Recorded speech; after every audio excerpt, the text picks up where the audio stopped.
ইমনই একা যিনি স্টেজে খালি পায়ে গান করেন। লতা মঙ্গেশকর মুচকি হাসতেন, গায়িকার জুটল কটাক্ষ। জন্মদিনেও সমালোচনায় পিছু ছাড়ল না, বড় দেখা গেল গায়িকা নিজের সম্পর্কে প্রশংসাও শুনলেন, কিন্তু কটাক্ষ থেকে বাঁচলেন না। কেন, কি এমন হয়েছে ইমনের? গায়িকা সমাজ মাধ্যমের পাতায় খেয়াল করলেই দেখা যাবে। গায়িকার আজ জন্মদিন, যথারীতি অনেক শুভেচ্ছা পাচ্ছেন, কিন্তু তার মাঝে একটি পোস্ট যেখানে দেখা যাচ্ছে ইমন স্টেজে গাইছেন, কিন্তু তার পা খালি।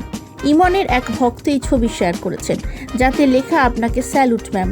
এই ছবির ওপরে লেখা, আমি কোনোদিন কোনো সিঙ্গারকে খালি পায়ে গাইতে দেখিনি, আপনি অসাধারণ ম্যাম। কি হয়েছে আসলে? এখানেই শেষ না, বরং সেই ভক্ত আরও বলেছেন, কতটা সঙ্গীতকে ভালোবাসলে বা সম্মান করলে এমনটা করা যায়। আপনি সেটা করে দেখিয়েছেন, আপনি প্রমাণ করে দেখিয়েছেন সঙ্গীত আপনার ভগবান আর স্টেজ ভগবানের মন্দির। আপনাকে প্রণাম ম্যাম।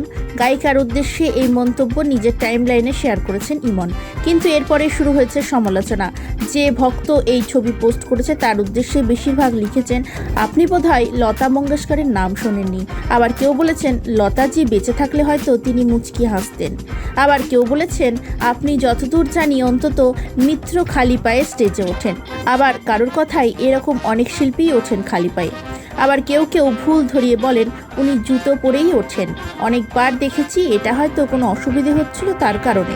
যাই হোক, ফের একবার লতা মঙ্গেশকরের সঙ্গে তুলনা উঠল তার আগেও একবার তার নিজের মন্তব্যের কারণে শুনতে হয়েছিল কটাক্ষ। তিনি বলেছিলেন, লতাজি যদি সব ধরনের গান, আইটেম সং গাইতে পারেন, তাহলে আমি কেন নয়।